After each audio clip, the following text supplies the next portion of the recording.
గుంటూరు, విజయవాడ ప్రాంతాల్లో రియల్ ఎస్టేట్‌కి సంబంధించి ఒక అతిపెద్ద బ్రేక్ పడిందా?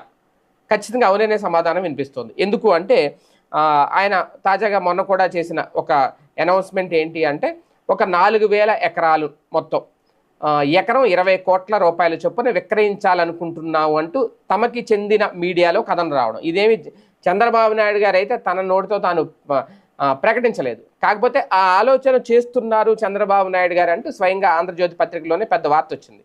ఎప్పుడైతే వాళ్ళకి సంబంధించిన ఎల్లో మీడియాలో ఈ వార్త వచ్చిందో దాదాపుగా అందరికీ ఒక క్లారిటీ వచ్చేసింది. నిజంగా ఎకరం 20 కోట్లు అక్కడ రాజధాని ప్రాంతంలోనే విక్రయించాలని చూస్తే మిగిలిన ప్రాంతాల్లో ఇంక ఎకరం ఎంత ధర పలుకుతుంది అనేది. ఇప్పుడు విజయవాడలో అప్పుడు ఎంత ధర పలకాలి, గుంటూరులో ఎంత ధర పలకాలి, మంగళగిరి ఆ హైవే ప్రాంతంలో ఉన్న రోడ్డు పక్కన ఉన్న భూములు ఇంకెంత పలకాలి. అప్పుడు ఇక్కడే 20 కోట్లు పడితే అక్కడ ఏ 50 కోట్లు 100 కోట్లు పలకాలి.